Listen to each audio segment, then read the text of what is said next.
Menjadi bintang tentu saja tidak mudah. Banyak perjalanan, banyak rintangan, dan akhirnya kita bisa menikmati apa yang kita sudah kerjakan ketika kita sudah diterima sebagai bintang.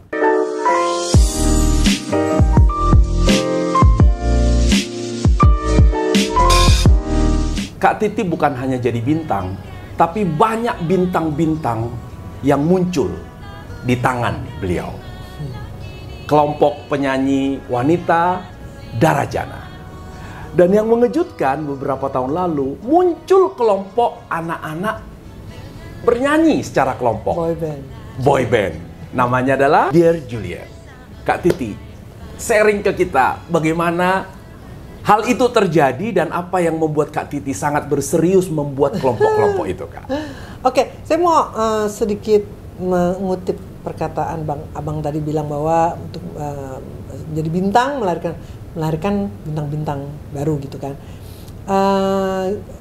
Awal mula saya jadi penyanyi, gitu tujuannya bukan ingin menjadi bintang. Oh ya? Gitu. Maksudnya tidak ada waktu itu sih karena simple, karena ingin menyalurkan bakat gitu ya. Kan seneng nyanyi gitu, terus les nyanyi dari kecil gitu kan, terus ikut Suara Mahardika gitu. Terus di Suara Mahardika Mas Guru bikin pegelaran-pegelaran di mana di pegelaran itu ada bintang tamu penyanyi.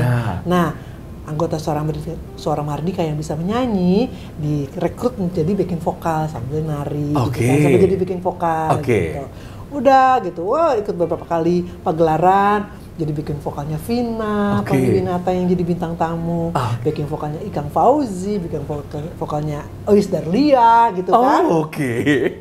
Udah selesai, terus waktu itu akhirnya berhenti dulu di Suara Mahardika karena mau ujian. Nah, ujian SMA. Terus akhirnya, tapi lama-lama terus gini, Mam, kayaknya selain jadi backing vokal, aku jadi pengen lead vokal ya gitu kan. Oh ya udah gitu, akhirnya bikinlah demo, ngelamarlah ke perusahaan-perusahaan rekaman gitu. Jadi tujuan utamanya itu adalah ingin menyalurkan hobiku ini gitu. Yang mengekspresikan. Betul, disupport oleh Mami yang mengantarkan kemana-mana. Akhirnya jadilah album. Wah seneng juga ya, suaraku bisa dinikmati orang gitu, bakatku tersalurkan dan bisa juga orang menikmati gitu. Terus lama-lama ini menjadi hal yang serius gitu kan. Bisa selain sebagai penyaluran bakat juga akhirnya menjadi sebuah profesi. Terus bisa menghasilkan gitu kan, bisa membantu Mami gitu kan. Terus ya udah akhirnya diterusin. Jadi pada saat itu nggak ada tuh, aduh jadi bintang, penyanyi diva, enggak, dan tidak juga, aduh kasih gelar gue bintang dong, aduh kasih gelar gue diva dong, enggak juga gitu. Jadi murni simply like hanya ingin berkiprah aja gitu. Kenapa aku tiba-tiba bikin kelompok vokal gitu? Karena selain latar belakangku di Bina Vokalia, ya senang sekali bisa bernyanyi dengan pecah suara 1, suara 2, suara 3 gitu kan. Karena tidak semua penyanyi solo yang kalau dikasih suara 2 bisa tetap di suara 1 gitu ya. Nah, terus aku juga pernah tergabung di Ava Singers pun karena alasan itu. Karena rindu dengan suasana pecah-pecah suara, rindu dengan kalau nyanyi tuh bagi-bagi suara gitu kan. By the way, Ava Singers, aku ingat Kak Titi pernah bernyanyi di Surabaya, Elmi Hotel, dengan Ava Singers dalam Hamil Tua. Ingat kan? Aku nonton di situ. Terus ditantanglah sama teman-teman penyanyi Ava Singers. Lagu berikutnya apa gitu kan? Terus Kak Titi bilang, ya lagu apa lagi kalau bukan bahasa kalbu gitu kan? Tapi kali ini yang di dalam ini bukan bahasa kalbu, bahasa Inggris. Berarti hamilnya Stephanie. Iya, Stephanie. Saya ingat banget dengan Hamil Tua di Ava Singers bernyanyi. Itu malam hari di Surabaya loh. Iya, gitu. Jadi kerinduan masuk ke Ava Singers itu karena padahal aku udah jadi penyanyi solo, udah profesional penyanyi solo. Banyak orang yang mempertanyakan kenapa lo udah penyanyi solo kok? Ya karena itu aku tidak ada strategi, tidak ada hasrat kok udah jadi penyanyi solo kok nggak gengsi sih masuk ke vokal group gitu kan. Orang biasanya justru dari grup vokal baru solo. Baru jadi solo gitu. Aku bukan soal gengsi nggak gengsi. Itu kerinduanku aja. Kerinduan. Nyanyi pecah-pecah suara dan grup vokal terbaik di Indonesia adalah Elva Singers. Gitu karena denger-denger gitu konon kabarnya Abang Elva tuh kalau kasih satu aransemen vokal itu sulit gitu loh. Jadi buat aku tantangan juga gitu. Ilmuku di bidang vokalnya masih bisa terpakai gitu kan. Ternyata masih gitu. Dan waktu itu Elva Singers tidak sedang menambah member kan sebenarnya? Sedang. Jadi ada anggota yang keluar terus dibukalah lowongan. Gitu. Terus padahal mereka udah cukup sama Uci terus aku mau dong. Ya udah terus akhirnya dia audisi dulu sama Abang gitu. Ya oke deh, tapi komit ya Ti, ini grup iya gitu. Sempat lama juga aku sama Elva Singers itu dapat ilmu lagi. Karena aku kan seneng belajar lagi gitu loh. Karena aku ngerasa ilmu yang aku dapatkan tuh tidak selalu cukup gitu. Selalu pengen tahu lagi, pengen belajar lagi. Sampai saat ini. Lalu selesai dari Elva Singers, aku menjadi juri di beberapa session dan kompetisi. Di Indonesian Idol 6 season. Pencari bakat, 6 season. Terus di The Voice betul. Menjadi coach 2 season. Bahkan di season terakhir aku jadi tim aku jadi juaranya. Betul. Nah, dari pengalamanku menjadi juri, menjadi coach tuh melihat banyak sekali potensi-potensi anak-anak remaja di Indonesia dan anak-anak kecil juga di Indonesia yang luar biasa bakatnya di nyanyi gitu ya. Dan mereka biasanya otodidak tanpa melalui belajar di guru vokal atau dan sebagainya gitu. Jadi banyak sekali potensi-potensi dan penyanyi-penyanyi bagus yang non finalis. Gitu. Banyak. Jadi kadang-kadang kita sebagai juri tuh suka sedih gitu harus mengeluarkan atau harus mengeliminasi satu peserta atau beberapa peserta yang kita tahu dia bagus, cuman karena memang satu perjalanan dan hal harus lain, menentukan ya kan, apalagi seleksi produksi TV. Berangkat dari situ, aku pengen bikin satu grup gitu. Waktu itu Darajana baru di Indonesia tuh baru mulai bergaung tentang girl band dari K-pop gitu. Dulu kan K-pop girl bandnya kan banyak banget kan yang baru mulai terdengar di Indonesia gitu. Terus wah kita harus juga punya nih gitu. Aku bentuklah gitu Darajana. Personilnya aku cari dari mereka-mereka yang pernah ikut Indonesian Idol yang tidak masuk final. Gitu. Dan mereka memang orang-orang yang tidak terikat. Dan bagus-bagus dan suaranya gitu. Jadi banyak sekali yang bagus-bagus yang tidak masuk final gitu. Jadi aku rekrut dari situ. Terbentuklah Darajana berlima. Diawali Darajana itu berlima. Terus tiba-tiba di tengah jalan ada satu yang mesti hijrah ke Malaysia, ada satu yang ingin menikah gitu. Jadi tinggallah 3 trio. Gitu. Saat ini 3 ini yang tetap berjalan. Nah, tiba-tiba tahun lalu juga aku ingin punya sebuah grup boy band cilik. Gitu. Karena aku melihat semenjak era Cowboy Junior itu tidak ada lagi. Setelah itu nggak ada lagi, ya kan? Aku ingin ada gitu. Terbentuklah Dear Juliet. Kalau itu anak-anak didapat dari? Itu self hunting. Jadi bukan open audition, tapi aku lihat dari Instagram. Tim aku ngelihat juga dari YouTube. Banyak sekali kan. Kita cari aja hashtag penyanyi cilik, hashtag penyanyi anak Indonesia atau gitu. Pasti banyak keluar tuh. Gitu kan. Dari situ jadi aku perhatiin satu-satu. Aku juga cari juga yang bisa dance gitu, karena aku ingin konsepnya adalah boy band jadi nyanyi sambil dance gitu. Jadi teman-teman itu dilakukan untuk memberi kesempatan kepada mereka yang bertalenta, tapi perlu uluran tangan untuk membentuk, melatih dan mengantarnya ke pasar. Gitu. Saya rasa semua orang juga punya keinginan membuat orang lain bersinar. Tapi keinginan saja nggak cukup, perlu tindakan dan perlu juga pembuktian bahwa mereka layak dibesarkan. Selalu saya ingat pesan orang tua saya bahwa untuk sukses, salah satu bahan bakunya adalah waktu. Jadi jangan berharap menjadi seseorang di waktu yang singkat. Kak Titi DJ sudah 40 tahun dan tahun depan kita sama-sama berdoa mengantar perayaan 40 tahun berkesenian. Dan bagaimana perasaan Kak Titi menyambut 40 tahun ini dan apa yang ada di benak Kak Titi dan apa yang bisa di-sharing dari sebuah perjalanan panjang ini. Silakan Kak Titi. Aduh, ceritanya dari mana ya? Udah 40 tahun, panjang banget loh. Aku juga merasa bersyukur bisa terus ada di industri musik ini sampai nanti tahun depan 40 tahun gitu kan. Aku nggak punya bisnis lain, ya kan? Biasanya kan artis atau penyanyi pasti, wah, ada side business. Gue nggak bisa nih terus-terusan nyanyi karena pasti akan ada regenerasi. Iya betul. Jadi gue mesti punya bisnis lain gitu. Nah tapi entah kenapa ya, karena aku merasa disinilah pekerjaanku, jadi Tuhan selalu memberikan jalan, gitu kan.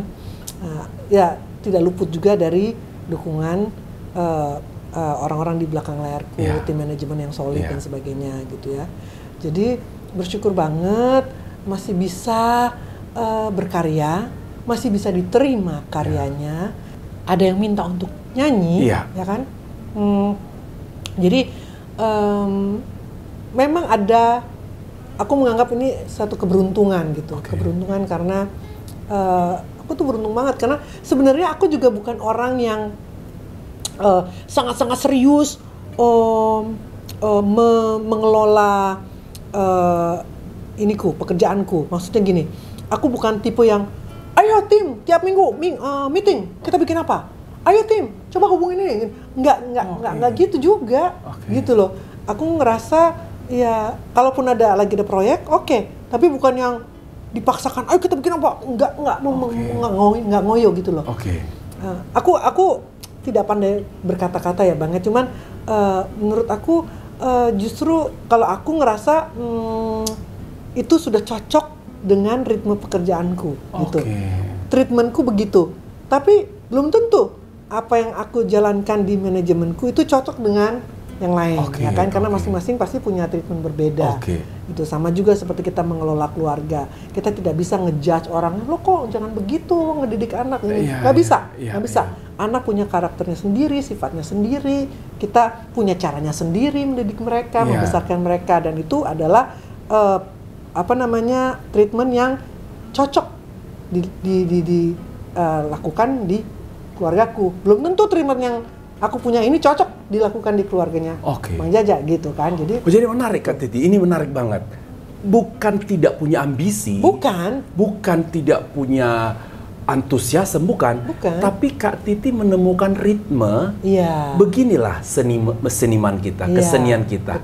Nikmati, kalau ada proyek kerjakan, tapi jangan terlalu ambisius yang meraih sesuatu yang sebenarnya kita juga bisa raih tanpa harus dengan stres. Betul. Jadi, tapi tetap timku menjaga networking, menjaga hubungan baik dengan klien, dengan siapapun gitu, tetap harus dijaga, gitu kan. Nah, terus atau misalnya tiba-tiba aku mendengar, ada program TV baru nih,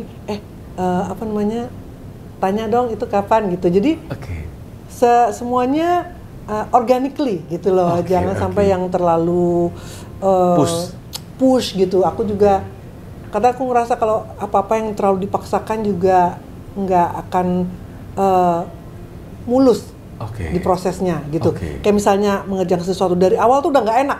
Aduh ini kok kayaknya nggak enak. Bener kan? Kalau dipaksain akhirnya ada aja. Pasti ada aja yang membuat kita kalau tahu nggak bikin deh, gitu. Itu juga aku alamin, bukan berarti aku selalu mulus-mulus aja jalanku. Pasti ada hal seperti itu. Gitu. Nah, begitu juga dengan karya kan. Aku bikin album itu bukan yang sesering penyanyi-penyanyi lain gitu ya. Tapi mungkin penyanyi-penyanyi lain punya perhitungan sendiri atau strategi sendiri kenapa mereka mengeluarkan sering gitu ya. Aku 2 tahun sekali, bahkan 2 tahun sekali gitu kan. Bahkan udah berapa tahun nih aku nggak punya album karena selalu keluarnya single gitu. Karena belum ada buatku belum ada keharusan untuk membuat album gitu loh. Aku waktu itu memang sedang menyesuaikan dengan keadaan industri musik yang perpindahan dari CD ke digital, terus ke streaming gitu kan. Dimana sempat yang down banget kan industri musik, bukan hanya di Indonesia tapi di dunia. Banyak toko-toko CD yang tutup semuanya kan, betul. Karena semuanya sudah streaming. Itu, nah streaming itu kan nggak harus mengeluarkan album, single aja juga udah bisa. Jadi aku ya udah single aja. Toh kalau kita ngeluarin album pun belum tentu orang akan tahu satu album lagunya apa aja gitu, kecuali yang emang ngefans atau hardcore fans gitu kan. Tapi ini kan enggak, jadi ya udah aku terlena dengan itu. Single gitu. Sampai aku tunggu momen gitu. Pernah waktu itu di 35 tahun dia pengen bikin antara album atau konser. Saking banyak pertimbangan akhirnya dua-duanya malah nggak jadi. Padahal banyak yang ayo dong bikin album konser gitu. Nah, tapi walaupun tidak ngoyo, tapi aku mengerjakannya selalu dengan sepenuh hati. Selalu dengan quality, selalu dengan 100%, nggak totalitas. Gitu. Oke. Jadi seperti cerita Kak Titi itu pace tiap orang beda-beda. Pace setiap orang beda-beda. Pace-nya Kak Titi tidak bisa disamakan dengan orang lain. Dan orang yang cepat pun nggak bisa merasa kenapa sih lambat banget, kenapa sih nggak produktif banget. Yang menarik Kak Titi menemukan itu yang cocok buat Kak Titi. Yang paling mahal itu loh Kak Titi. Sebab kita nggak menemukan, kita selalu lihat di sana, di sini. Nah aku itu yang aku selalu jaga supaya jangan membanding-bandingkan.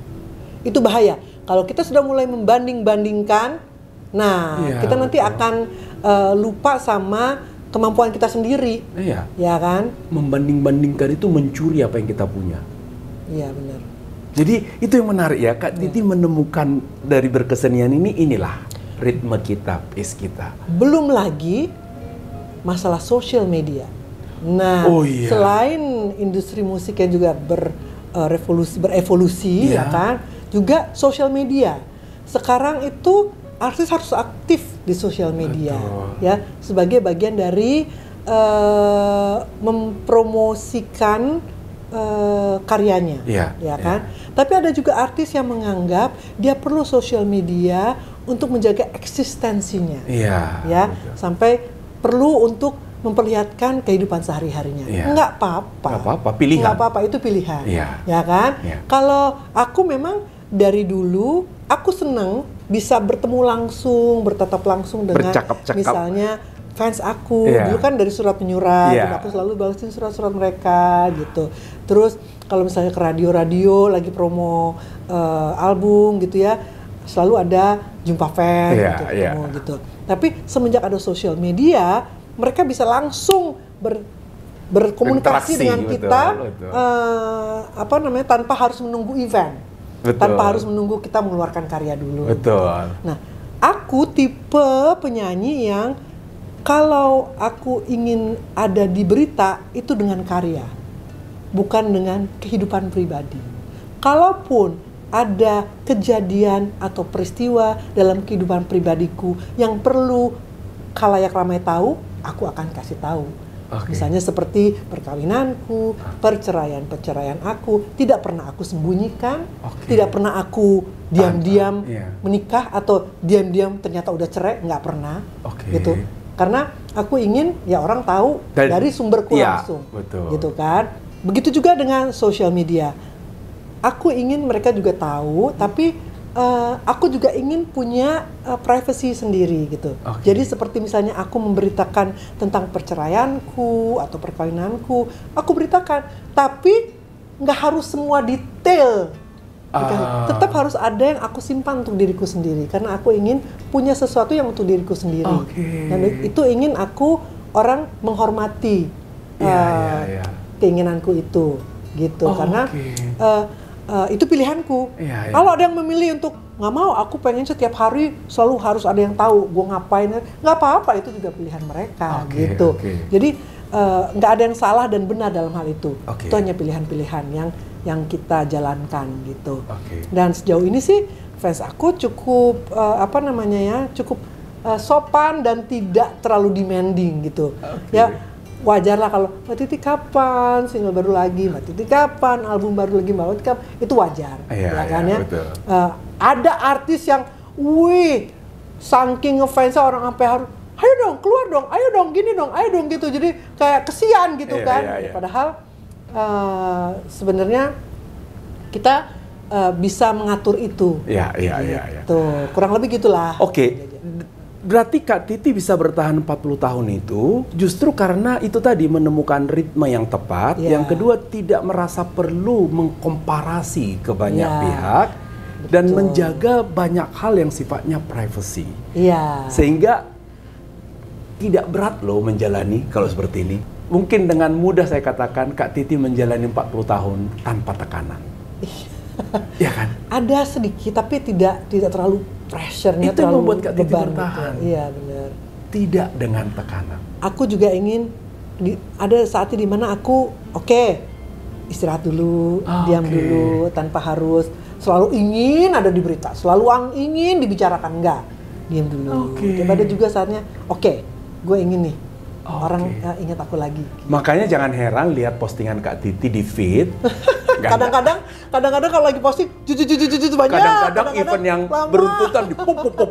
Tapi kadang 2 minggu bisa nggak posting loh. Tapi yang saya suka selalu di replay. Iya loh, sebagai artis menurut saya kok jarang dia postingnya. Tapi jangan kaget, bisa berturut-turut dong. Kalau di manajer lain udah ditegur aja dong posting apa gitu ya. Tapi, harus muncul kan. Gitu. Tapi ya itu lagi, itu gini sih. Aku tergantung ini juga mood. Kalau lagi senang ya, kalau aku perlu kayaknya orang mesti tahu nih. Betul. Posting gitu atau di story. Story sih lebih senang karena buatku story itu lebih cepat dan lebih banyak kemungkinan yang bisa aku lakukan di situ. Dan secara viewers lebih banyak loh. Iya, sosial media juga kan. Aduh, itu kan bukan hanya Instagram, ada Twitter, ada TikTok. Iya, betul. Itu harus punya semua gitu. Jadi Kak Titi penyanyi yang dari kaset ke CD ke streaming sebenarnya ke digital. Aku dari Piringan Hitam. Jadi akhir era Piringan Hitam tuh aku masih ada. Album pertama, album kedua aku masih ada Piringan Hitam. Iya. Terus masuk ke kaset. Itu dikeluarkan semua nanti Kak di perayaan. Aduh, masih ada nggak ya? Piringan Hitam, kaset. Bisa dibikin sih sekarang. CD malah saya ingat Kak, dia ini punya mini CD dulu. Mini dalam bentuk mini. Kemudian mini CD kan diterjemahkan orang lagunya sedikit. Sempat lo ada masa memang CD-nya mini. Kemudian sini yang besar. Kemudian masuk ke streaming, sekarang digital NFT. Lengkap lah 40 tahun. Nah, Kak Titi, ternyata tanpa Kak Titi sadari muncul berberita ketika ada prestasi. Diam-diam saya lihat juga itu yang dipilih oleh Stefani. Kayaknya ya kan Kak Titi ya? Iya. Dia sungguh jarang loh. Kalau anak-anak tuh kasusnya beda lagi. Mereka tuh dari kecil, jadi mereka lahir ibunya udah jadi penyanyi, udah dikenal, ya kan. Jadi misalnya kalau di interview gitu kalau mereka, bagaimana rasanya punya ibu seorang DJ, nggak tahu karena dari kecil mamaku udah terkenal, jadi aku tidak bisa membandingkan. Kecuali kalau misalnya kita lahir, mamaku belum apa-apa, tiba-tiba pas kita udah gede, mamanya tiba-tiba terkenal gitu. Mungkin kita bisa membandingkan. Oh dulu mama lebih begini, sekarang ya. Kita nggak bisa membandingkan katanya. Jadi pertanyaan itu nggak bisa kita jawab karena susah. Nah terus karena mereka sehari-harinya dari kecil sudah mempunyai ibu yang dikenal, yang dimana kalau lagi jalan-jalan di mall, di manapun orang bisa menegur dengan bebasnya, hai Mbak Titi, apa gitu kan ya. Terus kalau misalnya mereka udah besar terus, ini anaknya ya, foto dong Mbak Titi sama anak-anaknya dong. Kenapa kita mesti difoto? Kan yang terkenal mama. Kenapa kita harus difoto gitu? Ya, mereka senang aja ternyata anak-anaknya seorang yang mereka idolakan punya anak dan anaknya lucu gini-gini. Tapi kan kita kan nggak dikenal. kita tidak berprestasi, jadi gitu. Dan tidak di bidang itu. Sempat protes mereka. Gitu. Jadi mereka kalau lagi jalan-jalan, jauh-jauh dari aku, supaya tidak difoto. Oke. Gitu. Terus dan aku pernah baca ya, anak seorang artis itu akan besarnya either mereka juga akan jadi artis juga, atau sesuatu yang pekerjaan yang jauh dari bidang artis. Gitu. Jadi either mereka terpengaruh dengan lingkungan pekerjaan orang tuanya atau memilih tidak sama sekali. Gitu. Menarik itu. Iya, menarik itu. Kayak anaknya siapa ya? Anaknya Ozzy Osbourne. Mereka pernah bikin reality show gitu. Ada yang ikut, ada yang sama sekali nggak mau ikut. Tidak mau terekspos. Nggak mau terekspos, gitu. Jadi pasti akan terbalik di extreme way. Ada yang jadi artis, ada yang sama sekali nggak, gitu. Ini sebenarnya bukan karena dia anak artis, secara personality anak siapapun ada loh orang yang nggak mau diekspos. Iya, betul. Jadi masyarakat merasa lo ibunya biasa diekspos, harusnya nggak terlalu sulit lah anaknya. Tidak, bukan karena dia anak artis, secara personality anak kita 5 beda-beda loh. Benar, betul. Dan Kak Titi mengalami juga kan, di antara 4 anak ada yang mau tampil, ada yang tidak mau tampil kan? Gitu.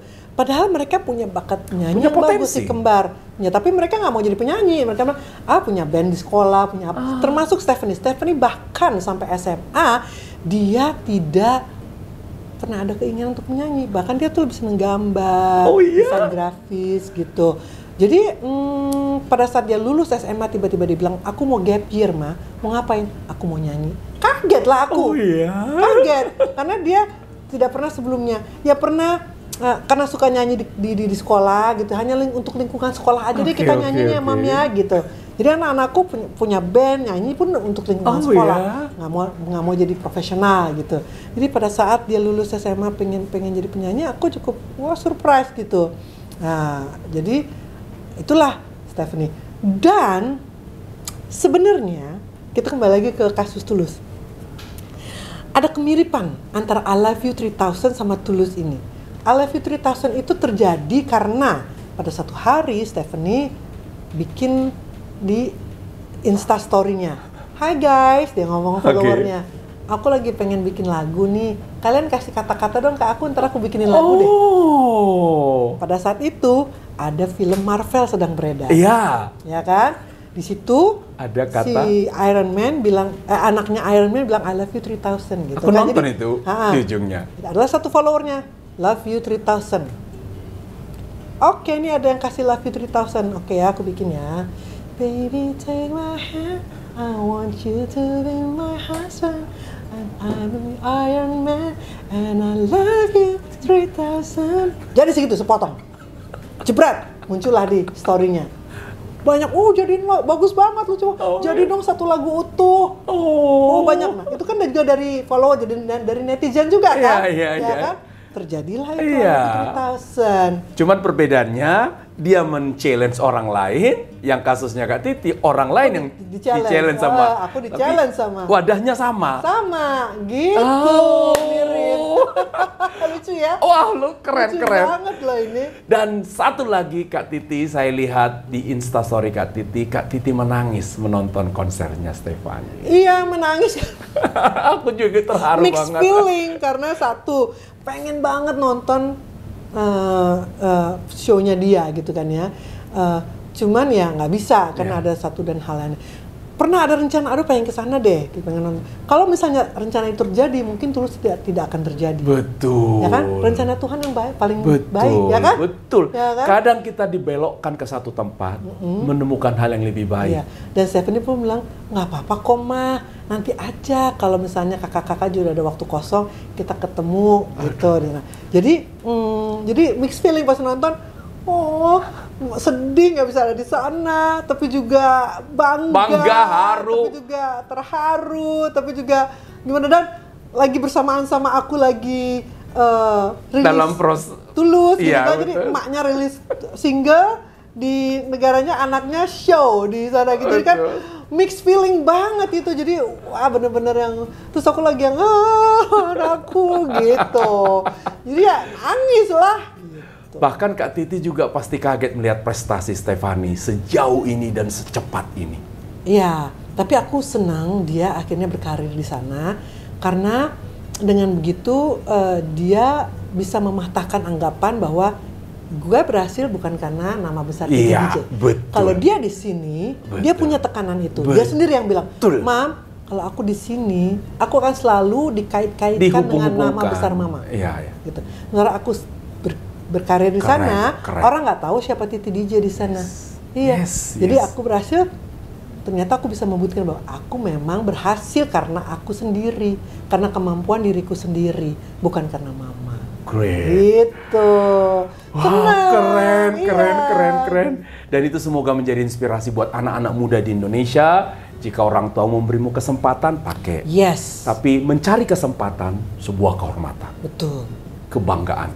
Kak Titi luar biasa bangganya melihat Yang luar biasa juga Bang Jaja nih, setiap aku ngomong dikasih kesimpulannya asik loh. Thank you Kak Bang Titi. Jaja dari dulu nih, kalau kalian semua tahu luar biasa memang ya. Dan aku fans beratnya Kak Titi. Saya penonton pertama di konser 40 tahun nanti Kak Titi. Oh amin, mudah-mudahan ada konsernya juga ya. Pasti dong, apalagi udah masuk endemi Kak. Iya, tapi kan udah bisa. Aku harus bener-bener prepare-nya harus lebih berkali-kali lipat dari sebelum-sebelumnya, karena kan usia. Tapi fans menunggulah. Ya, semoga. 40 tahun. Amin. Jadi seumur Kak Titi, lebih banyak Kak Titi bernyanyi dibandingkan dengan tidak bernyanyi kan? Iya, dong. betul. Ya kan saya kan sekarang 56. Iya dong. 55. Iya. Iya, tahun depan 56 ya. Tahun ini 56, nanti Mei 56. Iya, 56 itu 40 tahun di dalamnya. Iya. Adalah seorang penyanyi. Iya ya. Wow. Hidup dengan bernyanyi. Iya, saya banyak sekali yang saya dapatkan dari bukan hanya materi tapi juga kesempatan pertemanan, apresiasi, recognition, luar biasa. Thank you Kak Titi. Thank you. Aku menjadi sangat thank you karena ini kehadiran pertama di platform seperti ini. Iya. Dan menjelaskan tulus. Betul. I'm still learning. Kalau bukan karena Bang Jaja. Ada thank you Kak Titi. I'm still learning to lose you. You ya. Dengarkan ya, sudah ada di YouTube, ada di segala di YouTube platform. baru video lirik. Dan kita bersama-sama menyambut 40 tahun perjalanan karir Kak Titi DJ. Sebagai penutup, ada satu pujangga mengatakan, teruslah bernyanyi. Karena nyanyian adalah jembatan dari bumi menuju ke sorga. Mari terus bernyanyi, karena kita bisa membuat orang lain bersemangat, menatap hari depan melalui lirik dan nada dan ekspresi Anda. Iya, dan musik adalah bahasa yang dimengerti oleh semua orang di dunia ini. Bahasa universal. Iya. Terima kasih ya Bang Jaja. Aku yang thank you. Ada di sini diundang tamu. Aku yang thank you banget. Di antara sekian tamu-tamunya Bang Jaja yang luar biasa juga, ada Ivan Gunawan, ada Andin, ada Tommy Cokro, ada Becky ya. Ada Becky Tumeu. Wah, itu Becky. Guru bahasa kita. Iya. Terima kasih teman-teman. Masih banyak tamu-tamu berikutnya. Jangan lupa share, kemudian komen, dan tentu aja subscribe supaya Anda terus-menerus mendapat notifikasi atas kehadiran tamu-tamu saya. Remaja Tamu Balon, Titik Bali, dan Titi DJ.